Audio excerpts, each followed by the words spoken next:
Very good morning to all of you. कैसे हैं बच्चे? आई होप आप लोग बहुत अच्छे होंगे।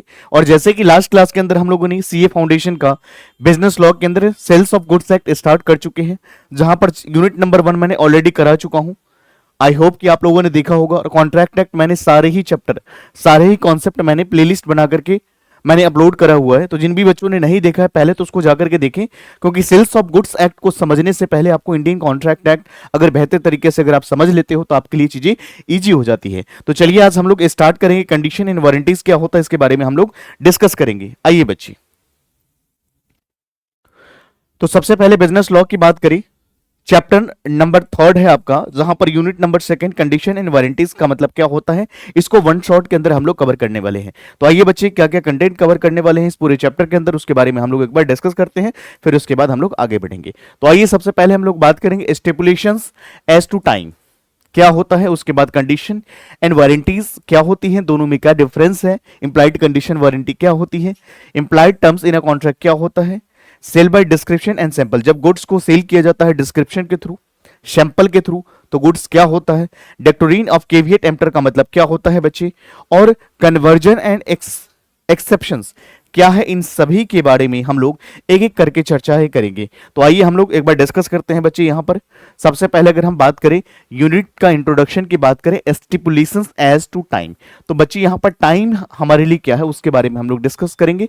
Stipulation as to time, understanding when the time elements are essential in a contract, जब बच्चे अगर आपका टाइम इज वेरी इंपॉर्टेंट, यानी टाइम आपका मेन फैक्टर होगा, टाइम के बेस पर आप कॉन्ट्रैक्ट करोगे। यहां पर हम उसके understanding when the time essential are elements are essential in a contract, यहां पर टाइम की इंपॉर्टेंट है तो कॉन्ट्रैक्ट क्या होगा उसके बारे में चर्चा करेंगे। Conditions and versus warranties, distinguish between critical and minor contract terms, इनके बारे में डिस्कस करेंगे। फिर उसके बाद इंप्लाइड कंडीशन एंड वारंटीज क्या होता है, terms automatically included by the law even when not written. तो यहां पर मैंने बताया था कि एक एक्सप्रेस कॉन्ट्रैक्ट होता है जहां पर ओरली बोल करके करते हो या रिटन फॉर्म में करते हो, और एक होता है other than word spoken and written, this is called implied contract, जहां पर कुछ लिखा नहीं जाता ऑटोमेटिकली ये कॉन्ट्रैक्ट बन जाती है। उसके बाद डॉक्ट्रिन ऑफ केविएट एम्प्टर का मतलब क्या होता है बच्चे, अंडरस्टैंडिंग बायर, यहां पर बायर के क्या रिस्पॉन्सिबिलिटी होना चाहिए एक ट्रांजेक्शन के दौरान, इसके बारे में हम लोग सीखेंगे। केविएट एम्प्टर के अंदर क्या होता है, डॉक्ट्रिन ऑफ केविएट एम्प्टर क्या कहता है उसके बारे में समझेंगे। इजी एक्सप्लेनेशन की बात करें बच्चे, this chapter explain the important terms use in the sale of contract, it helps you understand which part of contract are critical like conditions and which are minor, इसमें से कौन सा पार्ट जो है क्रिटिकल होगा, मेजर होगा, जहां पर कंडीशन की बात करेंगे, और यहां पर कौन सा पार्ट जो इसके माइनर है जो क्रिटिकल है, जहां पर वारंटी की बात करेंगे। And how the law protect buyer and seller, किस तरह से यहां पर बायर एंड सेलर को प्रोटेक्ट किया जा सकता है बच्चे, उन सभी के बारे में हम बात करेंगे। तो चलिए हम लोग आगे बढ़ेंगे और देखेंगे यहां पर बच्चे स्टेपुलेशन एज टू टाइम। यहां पर बच्चे स्टेपुलेशन एज टू टाइम की बात करें बच्चे, यहां पर सेक्शन 11 के अंदर गिवन है, तो यहां पर क्या कहता है, आईसीआई की डेफिनेशन की अगर हम बात करें तो time of payment is not considered, बच्चे यहां पर time of payment is not considered essential unless clearly stated, but time of delivery is usually essential. बच्चे यहां पर टाइम ऑफ डिलीवरी बहुत ज्यादा इंपॉर्टेंट है, यहां पर time of payment is not considered, इस बात का ध्यान रखोगे। इजी एक्सप्लेनेशन की अगर बात करें बच्चे, यहां पर if the contract does not say payment, अगर यहां पर कॉन्ट्रैक्ट नहीं कुछ कहता है पेमेंट के बारे में तो must be made on a specific date. तो बच्चे अगर यहां पर कॉन्ट्रैक्ट अगर हम बात करें सेल्स ऑफ गुड्स, अगर यहां पर साइलेंट है, अगर contract does not say payment must be made on a specific date, तो यहां पर अगर contract act sales of goods act अगर साइलेंट रहता है, यहां पर नहीं बताता है पेमेंट के बारे में, तो आपको स्पेसिफिक डेट पे करना पड़ेगा। Then delay in payments usually okay, but delivery should be happen on time unless both parties agree otherwise. बच्चे यहां पर ध्यान रखेंगे, तो यहां पर पेमेंट का इश्यूज नहीं है, यहां पर डिलीवरी टाइम पर होना चाहिए, इट इज मस्ट। आइए एग्जांपल की बात करते हैं बच्चे, एग्जांपल के थ्रू और क्लैरिटी होगा। जैसे a supplier delivers chairs 2 days, एक सप्लायर जो है डिलीवर कर रहा है चेयर्स 2 दिन के अंदर pay late, this can be serious issues if timing was essential for an event. बच्चे यहां पर क्या है, हमारे लिए 2 दिन का जो टाइमिंग जो है it is a very very important. तो ये टाइम जो हमारे लिए है मेन फैक्टर है। तो यहां पर अगर ये ब्रीच होती है तो यहां पर हमारे लिए क्या है, ये सीरियस मैटर हमारे लिए क्या है बच्चे, कोई इवेंट है। तो इवेंट 2 दिन बाद है, तो हमें वो मटेरियल वो हमें गुड्स, वो चेयर की रिक्वायरमेंट कब पड़ेगा, 2 दिन के बाद। बट अगर 2 दिन के बाद वो सप्लाई नहीं कर पाते तो हमारे लिए तो वर्थलेस है, हमारे लिए यूजफुल नहीं है। चलिए आज हम लोग बात करने वाले हैं बच्चे कंडीशन क्या होता है और वारंटी क्या होता है। ये बहुत ही इंपॉर्टेंट कॉन्सेप्ट है इस चैप्टर के अंदर। अगर हम बात करें बच्चे सेक्शन 12 में गिवन है। आइए हम लोग बात करते हैं आईसीएआई के डेफिनेशन के अकॉर्डिंग कंडीशन का मतलब क्या है। Condition, it is an essential to main purpose of the contract. तो बच्चे एक बात का ध्यान रखेंगे, कंडीशन का मतलब होता है जब भी कॉन्ट्रैक्ट करते हो तो इसका मेन जो बेस पॉइंट होता है उसी के बेस पर कॉन्ट्रैक्ट किया जाता है। तो यहां पर main purpose of the contract हम उसको क्या बोलते हैं, condition. Condition is essential to main purpose of the contract but warranty is secondary to the main purpose of contract. तो बच्चे यहां पर वारंटी जो होता है कोलेटरल होता है, सेकेंडरी होता है चीजें, बट यहां पर कंडीशन जो होते हैं बच्चे मेन पर्पज होता है कॉन्ट्रैक्ट का। इस बात का ध्यान रखेंगे। क्लियर है पॉइंट्स। अगर आप मान लीजिए से फॉर एग्जांपल आपने एक कार परचेज करा तो वहां पर यह बताया गया कि कार का इंजन परफेक्ट है, सब कुछ ठीक है, लेकिन जैसे ही आपने परचेस करा और उसके बाद यूज करा तो आपको पता चला इसका मेजर इश्यूज कहां पे है, इंजन में प्रॉब्लम है। यानी जिस बेस पर आपने कॉन्ट्रैक्ट किया था बच्ची, मेन पर्पस क्या था आपका, इंजन परफेक्ट होना, बट वो इंजन ही परफेक्ट नहीं है। तो इस केस में क्या आपके पास ऑप्शंस है, कॉन्ट्रैक्ट को आप रेपुडिएट कर दीजिए, कैंसिल कर दीजिए, क्लेम डैमेजेस आप ले सकते हैं। बट यहां पर बच्चे अगर यहां पर यह बताया गया कि एवरेज की वजह से अगर आपको यह बताया गया कि यहां पर अगर हम बात करें जैसे कार आप परचेज कर रहे थे तो वहां पर ये आपको बताया गया कि इसका एवरेज बहुत बढ़िया है। तो यहां पर आप मेन पर्पज आपका क्या था, तो यहां पर क्या था, इंजन का था। तो ये तो हमने यहां पर क्या बात करा कंडीशंस के अंदर, बट यहां पर एडिशनल चीजें क्या बताया गया, एवरेज इसका बढ़िया है, बट बाद में जाकर के पता चला कि एवरेज इसका जैसा बताया गया वैसा नहीं है। तो इस केस में बच्चे यहां पर सिर्फ और सिर्फ कॉन्ट्रैक्ट को आप कैंसिल नहीं कर सकते हो, सिर्फ और सिर्फ डैमेजेस क्लेम कर सकते हो। इस बात का ध्यान रखोगे। तो जब भी अगर कंडीशन ब्रीच होती है, जब भी अगर कॉन्ट्रैक्ट का कंडीशन ब्रीच होती है तो जो पार्टी होते हैं एग्रीड पार्टी, उसके पास ऑप्शन होते हैं कि क्लेम, जब भी अगर कंडीशन ब्रीच होती है तो एग्रीड पार्टी के पास ऑप्शंस होती है या तो कॉन्ट्रैक्ट को रेपुडिएट करे, कैंसिल करे और क्लेम डैमेजेस कर ले। और जब भी अगर यहां पर वारंटी ब्रीच होती है तो यहां पर जो पार्टी होते हैं, जो बायर होते हैं, उसके पास ऑप्शंस क्या होते हैं, सिर्फ और सिर्फ क्लेम डैमेजेस कर सकते हैं, यहां पर कॉन्ट्रैक्ट को कैंसिल नहीं किया जाएगा। इस बात का ध्यान रखोगे।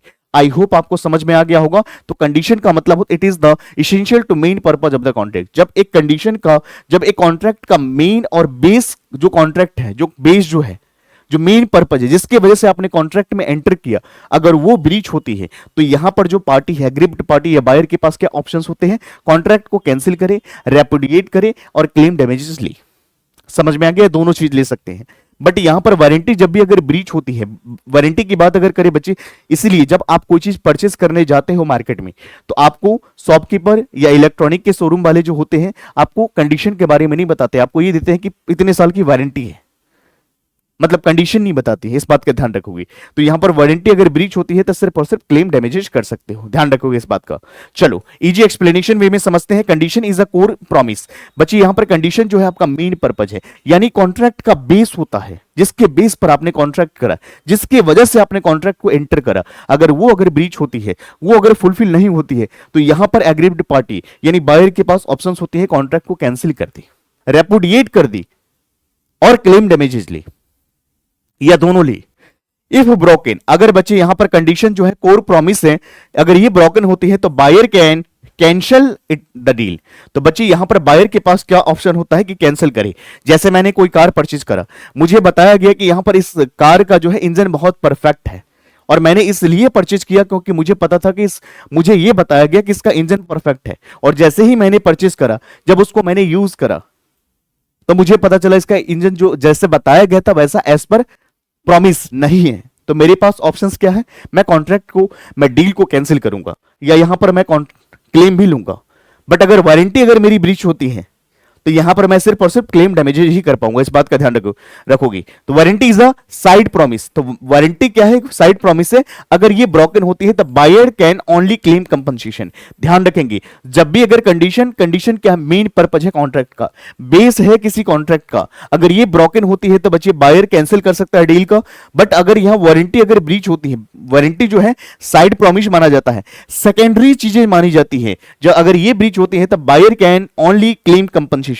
आई होप आपको कॉन्सेप्ट समझ में आ गया होगा। तो चलिए हम लोग बात करते हैं एग्जाम्पल के थ्रू, मैं आपको समझाता हूं। If a laptop is a promised with the an i7, if a laptop is promised with an i7 processor but comes to with i5, that condition breach. बच्चे यहां पर कंडीशन ब्रीच हुआ, बताया क्या गया था कि i7 हम आपको देंगे, बट कौन सा गुड्स डिलीवर करा, i5, यानी जो कंडीशन था वो ब्रीच हो चुका है। If the laptop bag is missing, that's a warranty breach. तो बच्चे यहां पर जो बताया गया i7 की जगह पर i5 आपको दिया गया, ये कंडीशन ब्रीच हुआ है। बट अगर आपका लैपटॉप का बैग ही अगर मिसिंग हो गया, बच्चे this is a warranty. I hope आपको कॉन्सेप्ट समझ में आ गया होगा। तो चलिए हम लोग आगे बढ़ेंगे और बात करेंगे बच्चे कुछ examples of condition and warranty. आइए हम लोग कंडीशन एंड वारंटीज का कुछ एग्जांपल के थ्रू समझते हैं बच्चे, जिससे कि बेहतर तरीके से और चीजें आपको समझ में आए। क्लियर है बच्चे? तो चलिए हम लोग बात करते हैं यहां पर कंडीशन का एग्जांपल की हम बात करेंगे। A car is promised to give 20 kilometre per hour mileage but gives only 15 kilometre, the condition breach. आइए ध्यान से समझिएगा, जब आपने एक कार परचेस कर रहे थे तो वहां पर प्रॉमिस करा गया, बताया गया कि जो कार आप परचेस कर रहे हो सर 20 किलोमीटर पर एवरेज के हिसाब से आपको माइलेज देगा। बट जब आपने आफ्टर दैट जब आपने परचेस कर लिया उसके बाद 15 किलोमीटर पर आवर के हिसाब से आपको माइलेज दे रहा है। यानी यहां पर क्या हुआ है, कॉन्ट्रैक्ट के अंदर क्या हुआ है, कंडीशन ब्रीच्ड हुआ है। ध्यान रखेंगे। तो ये explanation, mileage is important to buyer, बिल्कुल सही बात है। So it's condition but horn issues does not stop the car from being used, so it's warranty. आइए सेकंड वारंटी की एग्जांपल को देखते हैं बच्चे। The horn is not working properly, warranty breach. बच्चे यहां पर ध्यान रखेंगे, क्या हर्न अगर नहीं बजेगा तो क्या गाड़ी नहीं चलेगी? बिल्कुल चलेगी। तो यहां पर अगर मैं बात करूंगा बच्चे, कंडीशन का मतलब क्या होता है, जब आपने एक कार परचेज किया तो आपको यह बताया गया कि 20 किलोमीटर पर आवर के हिसाब से आपको माइलेज देगा, बट आपने परचेज करा उसके बाद 15 किलोमीटर पर आवर के हिसाब से आपको माइलेज दे रहा है, यानी यहां पर आपका कंडीशन ब्रीच हुआ है। बट जब आप परचेज कर रहे थे तो आपको ये बताया गया कि इसका हर्न जो है प्रॉपरली काम करेगा, बट परचेज करने के बाद क्या हो, ये प्रॉपर काम नहीं कर रहा है, यानी वारंटी यहां पर ब्रीच हुआ है। तो मैं ये कह सकता हूं कि यहां पर कंडीशन, यहां पर जो एवरेज मेरा ब्रीच हुआ है, जो मेन जो बेस था कॉन्ट्रैक्ट का, वही मेरा क्या हुआ, ब्रीच हो गया। तो मेरे पास क्या ऑप्शन है, मैं कॉन्ट्रैक्ट को कैंसिल करूंगा, डील को कैंसिल करूंगा या क्लेम डैमेजेस लूंगा। बट हमारे पास यहां पर वारंटी की जब हम बात करते तो यहां पर बच्चे एक बात बताओ, क्या हर्न हर्न अगर नहीं बजेगी तो क्या गाड़ी नहीं चलेगी? बिल्कुल चलेगी। तो यहां पर वारंटी ब्रीच हुआ है, यहां पर सेकेंडरी इश्यूज ब्रीच हुई है। तो यहां पर सिर्फ और सिर्फ क्लेम डैमेजेस कंपनसेशन ही ले सकते हो। आई होप आपको समझ में आ गया होगा। चलो हम लोग आगे बात करेंगे। आइए हम लोग बात करते हैं difference between condition and warranty. What are the difference between condition and warranties? क्या कंडीशन एंड वारंटीज में डिफरेंस है बच्चे, उसके बारे में हम लोग समझते हैं। On the point of basis of differences की बात करें बच्ची, तो चलिए पहले सबसे पहले इंपॉर्टेंस, क्या महत्व है। तो बच्चे मैं आपको बता दूं, यहां पर कंडीशन की जब हम बात करते हैं, कंडीशन इज द मेन और essential to the base of the contract. But warranty क्या होता है बच्चे, सेकेंडरी होता है, यानी collateral to the main, collateral to the contract, main purpose of the contract. Breach of the result, जब breach होगा तो उसका रिजल्ट क्या होगा, कैंसिल कॉन्ट्रैक्ट प्लस डैमेज। जब कॉन्ट्रैक्ट अगर कैंसिल किया जाएगा तो यहां पर कैंसिल करने के बाद कैंसिल भी कर सकते हो, प्लस डैमेजेस भी रिकवर कर सकते हो। बट वारंटी के केस में सिर्फ और सिर्फ आप डैमेजेस ही ओनली ले सकते हो, इस बात का ध्यान रखोगे। आई होप आपको समझ में आ गया होगा। कन्वर्जन की बात करें बच्चे, यहां पर कैन बिकम वारंटी, तो यहां पर कंडीशन जो है वारंटी का हिस्सा बन सकता है, but can not become a warranty. But warranty can not become a condition, but warranty कभी भी कंडीशन नहीं बन सकता है, बट कंडीशन जो है वारंटी का हिस्सा बन सकता है। आइए इजी एक्सप्लेनेशन की बात करें। Breaking a condition allow to the buyer cancel the contract. जब अगर कंडीशन अगर ब्रेक किया जाता है, ब्रीच होता है, तो यहां पर बायर के पास ऑप्शन होता है कैंसिल करे contract and claim losses. But breaking a warranty only allows buyer ask for repair and compensation. But अगर जब भी अगर बच्चे यहां पर वारंटी अगर ब्रेक होती है तो यहां पर बायर के पास, बायर से पूछा जाता है, buyer to ask for repair and compensation. तो बच्चे यहां पर रिपेयर एंड कंपनसेशन की बात करी जाती है। आई होप ये डिफरेंस आपको क्लियर होगा। तो चलो हम लोग आगे बात करेंगे। हम लोग देखते हैं यहां पर when condition becomes warranty, condition कब वारंटी बन सकता है उसके बारे में हम लोग डिस्कस करेंगे। तो आइए बच्चे यहां पर हम लोग डिस्कस करते हैं कंडीशन कब बिकम्स वारंटी। सेक्शन 13 कहता है कि व्हेन कंडीशन बिकम्स वारंटी, आपका कंडीशन कब वारंटी में कन्वर्ट हो सकता है उसके बारे में हम लोग समझते हैं। मैंने अभी जस्ट बताया कि कंडीशन जो है वारंटी का हिस्सा बन सकता है, बट वारंटी कभी भी कंडीशन का हिस्सा नहीं बन सकता है। तो आइए किस किस केसेस में कंडीशन आपका वारंटी बन सकता है तो हम लोग बात करते हैं। Buyer waives the condition, buyer explicitly gives up right to reject, उस केस में आपका कंडीशन वारंटी का हिस्सा बन जाता है। Second, buyer treat its warranty, buyer यहां पर ट्रीट कर लेता है warranty accept the goods and but claim compensation, तो ये इस कंडीशन में आपका कंडीशन वारंटी का हिस्सा बन सकता है। कॉन्ट्रैक्ट अगर इनडिविजिबल नेचर के होते हैं तो कैन नॉट सेपरेट, उसे सेपरेट नहीं कर सकते हूं, एक्सेप्ट करना पड़ेगा या रिजेक्ट करना पड़ेगा पार्ट्स को, तो उस कंडीशन में आपका कंडीशन, उस कंडीशन में उस पॉइंट पे आपका कंडीशन वारंटी का हिस्सा बन सकता है। लॉ एक्सक्यूज फुलफिलमेंट, तो लीगल एक्सेप्शंस अप्लाई, तो इस कंडीशन में आपका कंडीशन क्या होते हैं बच्ची, वारंटी का हिस्सा बन सकता है। ये सेक्शन 13 कहता है, ये मैं नहीं कह रहा हूं। चलिए easy explain, sometimes even if a major condition is not fulfilled, the buyer may continue with the contract and just ask for compensation। बिल्कुल सही, बार कई बार होता है कि जब आपके साथ गलत होती है, कॉन्ट्रैक्ट का बेस अगर फुलफिल नहीं होता है, ब्रेक होती है, फिर भी आप कहते हो कि चलो ना यार क्या दिक्कत है, कौन जा रहा है लेने के लिए, आप एक्सेप्ट कर लेते हो, तो वहां पर अपने आप को कंडीशन को आपने वारंटी में ट्रीट कर दिया है। समझ में आ गया। A customer receive 95 out of 100 item, एक कस्टमर को 100 सामान परचेज करा था बट 95 ही रिसीव हुआ on time and accept and the rest late, they choose the treat as the delay as a warranty. तो बच्ची यहां पर उन्होंने कंडीशन ना मान करके उसने क्या करा, वारंटी का हिस्सा मान लिया। तो आई होप ये कंडीशन कब वारंटी होगा, तो बायर वेव्स द कंडीशन, जब बायर बता दे यहां पर वेव्स द कंडीशन, यानी यहां पर, और बायर ट्रीट एज वारंटी, यहां पर बायर अगर वारंटी का हिस्सा बना ले तो buyer explicitly gives off right to the reject and buyer treat as a warranty की बात करें accept the goods but claim compensation. Contract अगर इंडिविजिबल नेचर का है तो हो जाएगा यहां पर क्या, कंडीशन आपका वारंटी का हिस्सा बन सकता है। तो आई होप ये सारे कॉन्सेप्ट आपको समझ में आ गया होगा। चलिए हम लोग आगे बढ़ेंगे, हम लोग बात करेंगे बच्चे express versus implied condition and warranties क्या होता है। सेक्शन 14 टू सेक्शन 17 के अंदर गिवन है।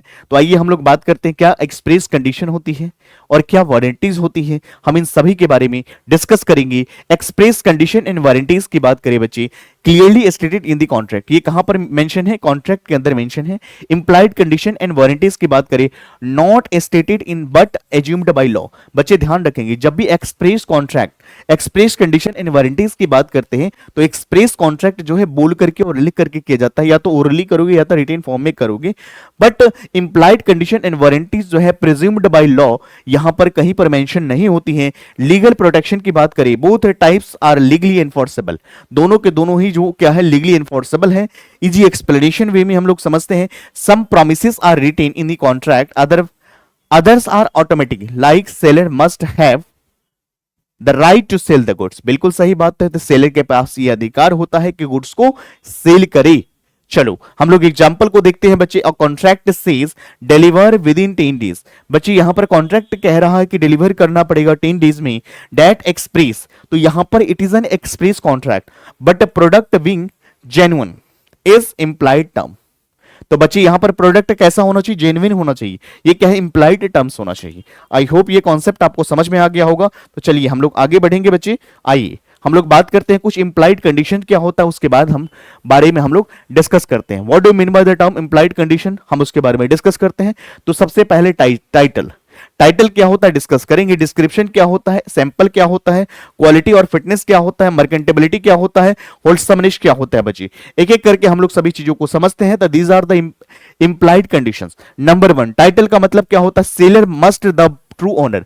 बच्चे यहां पर सेलर जो है क्या होना चाहिए, ट्रू ऑनर होना चाहिए, टाइटल उसका क्लियर होना चाहिए, इस बात का ध्यान रखेंगे। Description, product should match what is describe.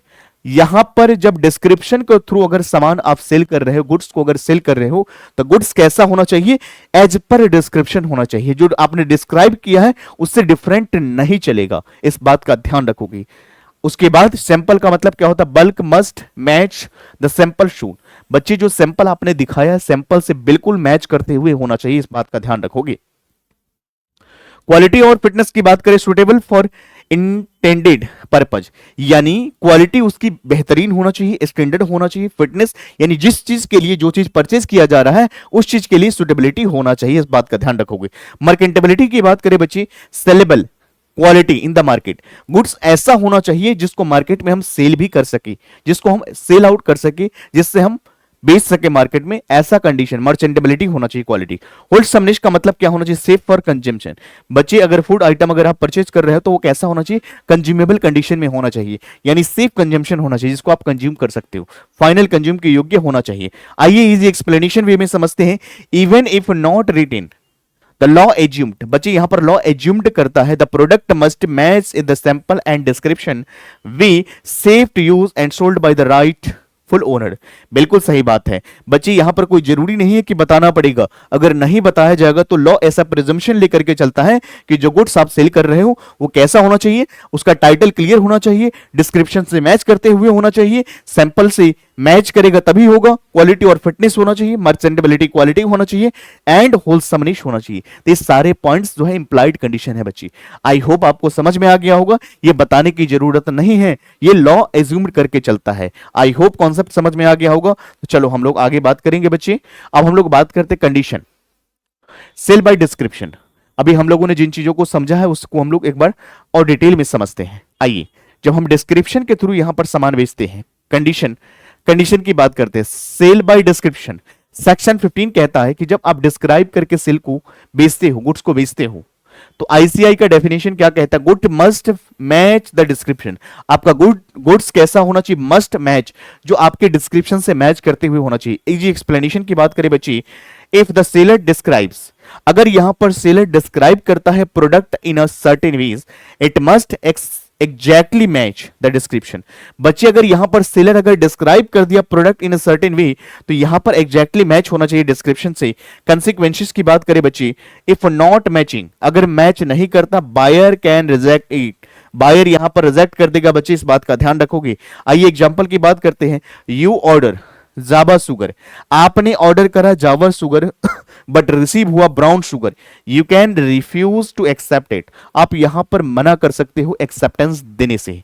I hope आपको समझ में आ गया होगा। तो चलो हम लोग आगे बात करेंगे बच्चे, sale by sample plus description. जब सैंपल के थ्रू प्लस डिस्क्रिप्शन के थ्रू अगर गुड्स को डिस्क्राइब किया जाता है तो उसमें क्या होता है उसके बारे में समझते हैं बच्चे। आईसीआई का रूल क्या कहता है समझिएगा, गुड्स मस्ट मैच बोथ, यहां पर गुड्स आपका मैच करते हुए होना चाहिए सैंपल एंड डिस्क्रिप्शन से। Either fails, if either fails buyer can reject, यहां पर बायर इसको रिजेक्ट कर सकता है। आइए जी एक्सप्लेनेशन वे में हम लोग समझते हैं बच्चे। Even if the product looks like, even if the product looks like the sample but does not match the written description, the buyer has right to reject. Example, if short match shirt matches the sample shown but label says cotton and turns out to be polyester, but the buyer can cancel the purchase। बच्चे अब यहां पर एक बार और इसको समझेंगे, यहां पर समझिएगा, जब भी अगर आपको गुड्स सैंपल और डिस्क्रिप्शन के थ्रू सेल आउट किया जाएगा तो यहां पर क्या ध्यान रखनी है, even if the product looks like the sample but does not, यहां पर देखो प्रोडक्ट कैसा है, सैंपल के जैसा लग रहा है बट मैच नहीं कर रहा है डिस्क्रिप्शन से, तो बच्चे यहां पर आपका जो है जो ऑब्जेक्टिव है उसको फुलफिल नहीं कर रहा है, तो आप इसको एक्सेप्ट करने से, इसको रिजेक्ट कर सकते हो, यानी इसको एक्सेप्टेंस आप नहीं दोगे। समझ में आ गया, आप रिफ्यूज कर सकते हो। आई होप आपको समझ में आ गया। अब हम लोग बात करते हैं condition as to fitness for the purpose. जिस चीज के लिए आपने लिया है वो क्वालिटी फिटनेस होना चाहिए, उस चीज के लिए सुटेबिलिटी होना चाहिए, तभी ये गुड्स माना जाएगा। आइए हम लोग बात करते हैं सेक्शन 16 क्लॉज 1 के अंदर डिफाइन करा गया बायर स्टेट्स पर्पज, जहां पर बायर ये बता देता है purpose, buyer tells seller what they need the product for. तो बच्चे यहां पर हो सकता है फिटनेस होना चाहिए, जब बायर यहां पर बता दे तो रिलाइज ऑन सेलर स्किल्स, यहां पर बायर ये भरोसा करता है कि जिस सेलर से वो परचेस कर रहा है उसके स्किल्स और उसके नॉलेज पर भरोसे कर रहा है, तो buyer depends on seller expertise. बायर ये भरोसा करता है कि जो सेलर हमें दे रहा है वो एक्सपर्टाइज है इस फील्ड का, तो बेहतर ही सिलेक्शन करके देगा। बट इस कंडीशन में अगर आप सही नहीं देते हो, कैसा होना चाहिए, फिटनेस होना चाहिए पर्पज। प्रोडक्ट मस्ट सुटेबल, बिल्कुल सही बात है। Item must work the stated purpose, जिस पर्पज के लिए हमने परचेज करा वो पर्पज फुलफिल होना चाहिए। आईसीएआई का कंडीशन कहता है if the buyer tells the seller purpose, अगर यहां पर बायर बता देता tells the seller purpose of buying and relies on their advice, the product must suit that purpose। तो प्रोडक्ट कैसा होना चाहिए, सुटेबल होना चाहिए। आइए एक्सप्लेनेशन की बात करें, the seller must provide a product that works the buyer's stated use। example, a buyer ask for paint, a buyer ask for paint suitable for outdoor walls, the seller gives the indoor paints। बच्चे यहां पर buyer क्या कह रहा है, buyer ask for paints for suitable outdoor walls, but seller यहां पर क्या कर रहा है, इंडोर पेंट्स दे रहा है, तो ब्रीच ऑफ कंडीशन। बच्चे यहां पर कंडीशन उनका ब्रीच हो रहा है, ध्यान रखोगे इस बातों का, क्लियर है। तो जिस तरह से यहां पर क्वालिटी और फिटनेस के बारे में पर्पज जब बता दिया गया, या बायर अगर सेलर के स्किल्स और यहां पर जो नॉलेज पे भरोसे करते एक्सपर्टाइज पे, तो ऐसा गुड्स उनको देना चाहिए जो उनके लिए सुटेबल हो, इस बात का ध्यान रखेंगे। कंडीशन एज टू मर्चेंटेबिलिटी का मतलब क्या होता है, सेक्शन 16 क्लॉज 2 के अंदर मेंशन है, क्या क्या बताया गया, आइए हम लोग देखते हैं। गुड्स बाउट बाय डिस्क्रिप्शन, जब गुड्स आप परचेज करोगे डिस्क्रिप्शन के थ्रू, तो गुड्स कैसा होना चाहिए, डिस्क्रिप्शन के तहत होना चाहिए। व्हेन गुड्स या product are purchase based on their description, तो यहां पर डिस्क्रिप्शन के तहत होना चाहिए। मस्ट बी मर्चेंटेबल, क्वालिटी का मतलब होता है product must B fit for regular और कॉमन यूज, तो यहां पर प्रोडक्ट कैसा होना चाहिए, मस्ट होना चाहिए, फिट और रेगुलर कॉमन यूज होना चाहिए। राइट टू रिजेक्ट की अगर बात करें बच्चे, यहां पर buyer can return the goods, buyer यहां पर गुड्स को रिटर्न कर सकता है that are unfit for normal use. अगर यहां पर गुड्स की अगर बात करें, अगर यहां पर यूज करने की कंडीशन में नहीं है, यूज करने योग्य कंडीशन में नहीं है, तो यहां पर गुड्स को रिटर्न कर सकता है क्योंकि गुड्स अनफिट है। चलिए, आईसीएआई का रूल क्या कहता है, institute of chartered accountant of India का रूल क्या कहता है, गुड्स बाउट बाई डिस्क्रिप्शन, जब गुड्स को बेचा जाता है डिस्क्रिप्शन के थ्रू, तो इट मस्ट बी मर्चेंटेबिलिटी क्वालिटी, कैसा होना चाहिए, गुड्स मर्चेंटेबल क्वालिटी का होना चाहिए, फिट फॉर रेगुलर और कॉमन यूज होना चाहिए, बिल्कुल सही बात है।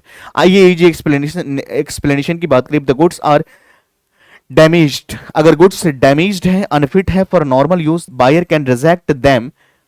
For example, buying a mobile phone that does not switch on makes it unmerchantable. तो बच्चे यहां पर गुड्स जैसा बताया गया है, यानी गुड्स एक सही दिशा में होना चाहिए, एक सही कंडीशन में होना चाहिए, मर्चेंटेबल होना चाहिए, जिस चीज के लिए हमने परचेज करा उसको फुलफिल करते हुए होना चाहिए। आई होप आपको इस कंडीशन पॉइंट समझ में आ गया होगा। उसके बाद हम लोग बात करते हैं कंडीशन एज टू होलसमनेस। बच्चे क्या होलसमनेस का मतलब क्या होता है, जहां पर आपका प्रोडक्ट सेफ होना चाहिए, हाइजेनिक्स होना चाहिए, हेल्दी होना चाहिए। मान लीजिए से फॉर एग्जांपल आपने कोई सामान खरीदा, आपने फूड खरीदा, तो फूड कैसा होना चाहिए, जो हेल्दी होना चाहिए, जो आपको हेल्थ को हार्मफुल ना करे, प्रोडक्ट सही होना चाहिए, सेफ होना चाहिए, कोई तरह के नुकसान ना हो। Food item must not casual harm cause harm, बिल्कुल सही होना चाहिए, सेफ होना चाहिए। Product must be clean and sanitary, product clean होना चाहिए, सैनिटरी होना चाहिए। और हेल्दी का मतलब consumption should be not lead to illness, ऐसा होना चाहिए हम हेल्दी के लिए खा रहे हैं, हमारा इलनेस ना बढ़े। Seller liabilities, seller liability, seller is responsible for harmful product, बच्चे बिल्कुल सही बात है। बायर जो परचेज कर रहे हैं, तो यहां पर सेलर का लाइबिलिटी बनता है कि प्रोडक्ट जो है सही और हार्मफुल प्रोडक्ट ना सेल आउट करे। आईसीआई के पॉइंट की बात करें, in case of food item the food must safe, hygienic and healthy होना चाहिए, इस बात का ध्यान रखो। फूड कैसा होना चाहिए, मस्ट बी सेफ होना चाहिए, हाइजेनिक होना चाहिए एंड हेल्दी होना चाहिए। आइए, इफ फूड कॉजेज इलनेस और harm the seller is responsible. For example, if a person falls sick after drinking packaged milk due to contaminations, the seller is liable। तो यहां पर क्या है, सेलर जो होगा लाइबल होगा, क्योंकि सेलर की वजह से ये अराइज हुआ है। आई होप आपको समझ में आ गया होगा, यहां पर आप एनिमेशन के थ्रू आप देख सकते हो। चलो हम लोग बात करते हैं इंप्लाइड वारंटीज। हम लोगों ने कंडीशन के बारे में बहुत ज्यादा समझ लिया, अब इंप्लाइड वारंटी क्या होता है उसके बारे में हम लोग समझते हैं। क्या मतलब होता है इंप्लाइड वारंटी, जहां पर लॉ ऐसा प्रिजम्पशन लेकर के चलते हैं। तो आइए हम लोग बात करते हैं बच्चे, right to undisturbed position. Second, no hidden charges. उसके बाद डिस्क्लोजर ऑफ डेंजरस कंडीशंस, बिल्कुल सही बात है। Quality according to trade usage. चलिए हम लोग बात करते हैं इंप्लाइड वारंटीज क्या होता है। तो सबसे नंबर 1 में है राइट टू अनडिस्टर्ब पोजीशन, यानी buyer should be able to use the product without legal issues. जो बायर जिस चीज के लिए खरीदा है उस चीज को पूरा करते हुए होना चाहिए, यानी buyer should be able to use. Buyer ऐसा होना चाहिए जिसको उस प्रोडक्ट को यूज कर सकते हैं विदाउट एनी लीगल इश्यूज, किसी तरह का लीगल इश्यूज उसमें ना हो। Disclosure of dangerous nature, dangerous condition की बात करें, seller must inform about any safety risk. अगर कोई भी डेंजरस नेचर की चीजें हैं तो आप यहां पर लिखो और उन्हें बताओ, इंटीमेट करो। No hidden charges, no unexpected fees और कॉस्ट आफ्टर परचेज। जैसे मान लीजिए आपने कोई कार परचेज करा, बट उस कार का पहले क्या ईएमआई चल रहा था। अब यहां पर मान लीजिए कंपनी वाले आए और गाड़ी उठा करके ले गए। अब उठा करके ले गए तो जो भी अमाउंट था आपने पे करा है, तो ये अमाउंट जो आपने पे करा है, क्या अमाउंट आपने पे करना था? नहीं, अमाउंट था किसका? सेलर का। तो अब क्या करेंगे? सेलर से आप रिकवरी इसको करेंगे। तो कोई भी हिडन चार्जेस नहीं रखोगे, सब कुछ डिस्क्लोज करके चलोगे। Quality according to the trade and usage की बात करें, product meets industries standard. Product यहां पर मीट करते हुए होना चाहिए किसको? इंडस्ट्रीज को, स्टैंडर्ड को। तो यहां पर इंडस्ट्रीज का जो स्टैंडर्ड है, जो यहां पर ट्रेड है, जो यहां पर यूसेज है, उसको स्टैंडर्ड को मेंटेन करे, मीट करे। आइए बच्चे आईसीआई का लिस्ट की बात करें, right to undisturbed positions, no hidden charges, quality according to the trade usage, disclosure dangerous conditions, एक्सईजी एक्सप्लेनेशन की बात करें, even if not written in the contract, seller must ensure the buyer can use the item without any legal और safety use. Example, if someone buy a bike and later finds out the under loan, it is a breach of warranty. बिल्कुल सही बात है कि किसी ने मान लीजिए आपका बाइक परचेज करा और पहले से ही उस पर लोन चल रहा था, बट उसको आपने नहीं बताया, तो यहां पर ब्रीच ऑफ वारंटी ट्रीट होता है बच्चे, इस बात का ध्यान रखोगे। आइए, डॉक्ट्रिन ऑफ केविएट एम्प्टर का मतलब क्या होता है बच्चे, आइए उसके बारे में हम लोग समझते हैं। ये एक लॉ का लैंग्वेज है, डॉक्ट्रिन ऑफ केविएट एम्प्टर, जिसका मतलब होता है लेट्स द बायर बीवेयर। समझ में आ गया? आइए हम लोग बात करते हैं buyer's duty to examine, second make informed decisions, accept consequences. आइए हम बात करते हैं डॉक्ट्रिन ऑफ केविएट एम्प्टर का मतलब लॉ के अंदर बताया गया लेट्स द बायर बीवेयर। तो यहां पर बायर्स ड्यूटी एग्जामिन, ये बायर जब कभी भी अगर आप सामान खरीदने जाते हो तो थोड़ी सी सेंस आपको भी लगाना पड़ेगा कि जो आप सामान खरीद रहे हो उसको प्रॉपर जांच करो, प्रॉपर चेक करो। अगर गुड्स परचेज करने जा रहे हो तो आप उसका एक्सपायरी डेट चेक करो, मैन्युफैक्चरिंग डेट चेक करो। कुछ चीजें लॉ ने ये कहा है कि आप भी उस चीज को यूज करो।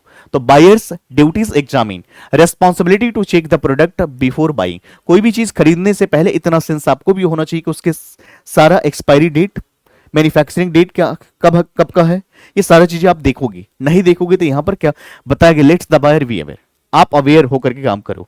चलो, make inform decision by based on proper examination, सही तरीके से उसको एग्जामिनेशन करो, चेक करो प्रॉपर तरीके से, उसके बाद इसको परचेज करो, एक अच्छी डिसीजन लो। Accept consequences, can not blame seller और एबिजियस डिफेक्ट, अगर कोई भी डिफेक्ट आता है उसके लिए सेलर को आप ब्लेम नहीं ठहरा सकते हो। यहां पर आपकी भी ड्यूटी बनती है कि प्रॉपर तरीके से गुड्स को चेक करो। चलो बच्चे, हम लोग बात करते हैं यहां पर डॉक्ट्रिन ऑफ केविएट का एम्प्टर का मतलब होता है let's the buyer beware, it is the duties of buyer, it is the buyer duty to examine the product before buying. ये कहता है, ये concept doctrine of caveat emptor ये कहता है कि कभी भी अगर बायर कभी भी कोई चीज परचेज करता है तो उससे पहले थोड़ा सा अपने सेंस का यूज करे, प्रॉपर एग्जामिनेशन करे, प्रॉपर चेक जांच करे, यानी एक्सपायरी डेट चेक करे, मैन्युफैक्चरिंग डेट चेक करे, तो चीजें वहां पर भी वो देख करके परचेज करे। आइए इजी एक्सप्लेनेशन की बात करें, if a buyer does not check, if a buyer does not check the product properly, they can't blame the seller later। बच्चे, अगर कोई बायर अगर प्रॉपर तरीके से चेक नहीं करता है और डायरेक्टली ब्लेम कर रहा है तो ऐसा नहीं चलेगा, इस बात का ध्यान रखोगे। Example, buying shoes without trying and later complaining about the wrong size won't make the seller liable. यहां पर सेलर लाइबल नहीं होगा। आपने एक शूज परचेस करा तो आपकी रिस्पॉन्सिबिलिटी बनती है कि आप इसको ट्राई करो, चेक करो, बट चेक बिना किए अगर आप कह रहे हो कि मेरा साइज सही नहीं है तो यहां पर seller is not responsible for that. I hope ये चीजें समझ में आ गया होगा। तो सिंपल वर्ड में यहां पर डॉक्ट्रिन ऑफ केविएट एम्प्टर का मतलब होता है लेट्स द बायर बीवेयर, इसका मतलब ये होता है कि बायर कभी भी अगर कोई सामान प्रोडक्ट अगर परचेज कर रहा है तो वहां पर मैन्युफैक्चरिंग डेट चेक करे, उसका एक्सपायरी डेट चेक करे, तो वहां पर प्रॉपर एग्जामिनेशन और चेक करके खरीदे, सेलर को यहां पर ब्लेम ना करे। समझ में आ गया? क्लियर है? चलिए आगे बढ़ेंगे। हम लोग इसके कुछ एक्सेप्शंस की बात करते हैं कि इसके कुछ अपवाद है, उसके बारे में हम बात करेंगे। किसके? तो केविएट एम्पटर का कुछ एक्सेप्शंस है जो लॉ के अंदर बताया गया बच्चे, उसके बारे में हम लोग समझते हैं। तो आइए सबसे पहले इसका एक्सेप्शंस क्या कहता है? Buyer specifies purpose. अगर यहां पर बायर ने बता दिया, स्पेसिफाई कर दिया अपना पर्पज, या बायर बाइंग कर रहा है ब्रांडेड गुड्स, कोई ब्रांड का गुड्स यूज कर रहा है, सेल बाय डिस्क्रिप्शन और सैंपल, सेलर कमिट्स फ्रॉड और कंसील्स फैक्ट, तो बच्चे इस कंडीशन में क्या होता है? सेलर यहां पर रिस्पॉन्सिबल हो जाता है। ये एक्सेप्शंस है। जनरल केसेस में क्या होता है? बायर को चेक करना चाहिए, बट अगर सेलर वो गुड्स परचेज कर रहा है जो ब्रांड जिसका मार्केट में है, जिसकी ब्रांड है, जो सेल बाय डिस्क्रिप्शन और सैंपल के थ्रू जहां पर स्पेसिफाई कर दिया पर्पज, तो वैसा ही होना चाहिए जैसा उसने बताया। तो buyer specify purpose when buyer clearly state the intended use. Buyer ने अगर बता दिया कि मैं गुड्स इसलिए परचेज कर रहा हूं कि मुझे इस चीज के लिए यूज करना है, तो गुड्स वैसा ही होना चाहिए जैसा उसने बताया है। जब गुड्स अगर परचेज कर रहा है ब्रांड नेम से, तो वहां relying on the brand reputation, तो यहां पर कंपनी का गुडविल पे ट्रस्ट है, भरोसे है, तो गुड्स वैसा ही होना चाहिए। सेल अगर कर रहा है डिस्क्रिप्शन और सैंपल के थ्रू, तब बाइंग बेस्ड ऑन स्पेसिफिकेशन और एग्जांपल्स। सेलर कमिट्स फ्रॉड और कंसील्स फैक्ट, यानी डिसऑनेस्टी और हाइडिंग इंपॉर्टेंट इंफॉर्मेशन, तो इस बात का ध्यान रखेंगे। इस कंडीशन में क्या होता है बच्ची? Seller is responsible for that. यहां पर सेलर रेस्पॉन्सिबल होते हैं। चलिए, if the seller hides fact और buyer clearly tells the use, यहां पर सेलर जो है फैक्ट को छुपा रहा है, बट बायर ने बता दिया, the rule of caveat emptor does not apply. Example, if the seller realise about the product being waterproof and it is not, buyer can take action. तो यहां पर बायर कैन एक्शन, तो यहां पर क्या कर सकते हैं बच्चे? इट इज नॉट, अगर ऐसा नहीं होता है तो बायर कैन टेक एक्शन, तो यहां पर बायर एक्शन ले सकता है अगेंस्ट सेलर। आई होप आपको ये समझ में आ गया होगा। तो चलिए हम लोग आगे बात करेंगे। आइए बच्चे हम लोग बात करते हैं कुछ एग्जांपल्स एप्लीकेशंस मिस्टर दास के केस के थ्रू। आइए, बायर स्टेट्स पर्पज, बायर ने यहां पर बता दिया seller provides unsuitable product, buyer rights reject हो चुका है। अब यहां पर समझिए, एग्जांपल हम बात कर रहे हैं मिस्टर दास के केस का, तो यहां पर समझिए बायर स्टेट्स पर्पज, यहां पर बायर ने अपने पर्पज को बता दिया, डिस्क्लोज कर दिया है। Mister Das told the seller for needed who wood for doors, उन्होंने बता दिया seller provides unsuitable product, seller saves, seller give mango wood which was unfit for the door, buyer's right to reject, mister Das can reject an wood and claim और refund. बिल्कुल सही बात है, क्योंकि जैसा बताया वैसा नहीं मिला। अब सिनेरियो क्या होगा? Buyer told the seller needed wood for the door, seller gives mango wood which was unfit, जो अनफिट था। तो यहां पर बात करें, if the seller gives a product unfit और buyer stated purpose, the buyer can reject and claim refund. बिल्कुल सही बात है। Mister Das needed a strong wood like tick but was given mango wood which is not suitable for the doer, तो इस condition में उनको compensation मिलना चाहिए। चलिए बच्चे, उसके बाद हम लोग बात करते हैं यहां पर conversion of condition as to warranty. किस कंडीशन में आपका कंडीशन वारंटी का हिस्सा बन सकता है? तो आइए हम लोग बात करते हैं यहां पर कंडीशन क्या होता है। कंडीशन मेन पर्पज होता है कॉन्ट्रैक्ट का, बिल्कुल समझेंगे इसको, सही बात है। बट यहां पर वारंटी की बात करें, साइड प्रॉमिस होता है बच्चे। जब आपका कंडीशन ब्रीच होती है तो आपके पास क्या रेमेडीज अवेलेबल होता है, कैंसिल कर सकते हो कॉन्ट्रैक्ट को और क्लेम कर सकते हो डैमेजेस, दोनों चीज ही यहां पर करोगे। बट वारंटी अगर आपका ब्रीच होता है तो सिर्फ और सिर्फ क्लेम डैमेजेस करोगे ओनली। उसके बाद अगर बात करें बच्चे एग्जांपल, जैसे laptop does not start, laptop आपने परचेज करा है, स्टार्ट नहीं हो रहा, तो ये कंडीशन आपका ब्रीच हुआ है। बट यहां पर लैपटॉप वॉज वीक बैटरी, इसका बैटरी क्या है? वीक है, तो ये क्या है? आपका वारंटी है। यानी कन्वर्जन ऑप्शन की बात करें बच्चे, buyer may waive the conditions, treat it is a warranty accept defective goods partially, तो इस कंडीशन में आपका कंडीशन वारंटी बन सकता है, बट वारंटी कंडीशन कभी नहीं बन सकता, ध्यान रखेंगे। आइए, the buyer may waive the conditions, treat it warranties accept defective goods partially, तो इस कंडीशन में बन जाएगा। आइए हम लोग बात करते हैं serious use issues condition can be treated as a minor one warranties if the buyer choose the accept it. Example, if a fan has a small scratch but works fine, buyer may ask for discount instead of rejecting it.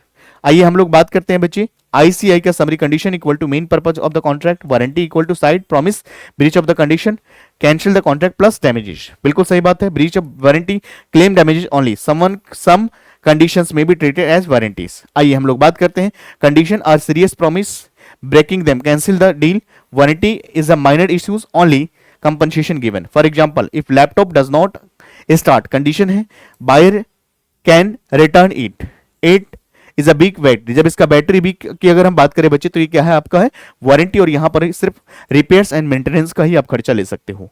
I hope आपको समझ में आ गया होगा बच्चे। तो चलिए आज की क्लास को हम लोग क्या करते हैं, आज की क्लास को अगर हम वाइंड अप करें तो एक बार हम लोग रिकैप करते हैं कि आज के पूरे क्लास के अंदर हम लोगों ने क्या सीखा, क्या समझा, उसके बारे में हम लोग डिस्कस करते हैं। तो चलिए, द एक्ट अप्लाइज ओनली, ये एक्ट अप्लाई होता है सिर्फ और सिर्फ किस चीज के लिए, सेल ऑफ मूवेबल गुड्स। ध्यान रखोगे, buyer and seller are essential parties in a contract. बिल्कुल सही बात है, यहाँ बायर एंड सेलर जो है एसेंशियल और मेन पार्टीज है कॉन्ट्रैक्ट के लिए। Goods can be existing, goods आपका एग्जिस्टिंग होता है, फ्यूचर होता है, कंटीजेंट नेचर के गुड्स होते हैं बच्चे। इन अ सेल ओनरशिप ट्रांसफर इमीडिएटली, अगर सेल के केस में अगर ओनरशिप ट्रांसफर किया जाता है बच्चे इमीडिएटली, इन अग्रीमेंट, अग्रीमेंट में क्या होता है लेटर ऑन किया जाता है, कंडीशन में क्या होता है बच्चे एंड वारंटीज में क्या होता है defined rights and duties of the parties. बिल्कुल सही बात है। केविएट एम्पर का मतलब क्या होता है, let's the buyer be aware, या buyer must examine the goods carefully. तो इस तरह से मैंने सभी चीजों को कराया। तो आई होप आपको चीजें समझ में आई होगी। बाकी हम लोग मिलते हैं अगली क्लास में, यहां तक आप लोग रिवाइज करोगे और नोट्स के लिए हमारे टेलीग्राम चैनल को आप लोग ज्वाइन कर सकते हो। बाकी मिलते हैं अगले क्लास में अगले पार्ट के साथ। Thank you so much, take care. मैं एक दो शॉर्ट्स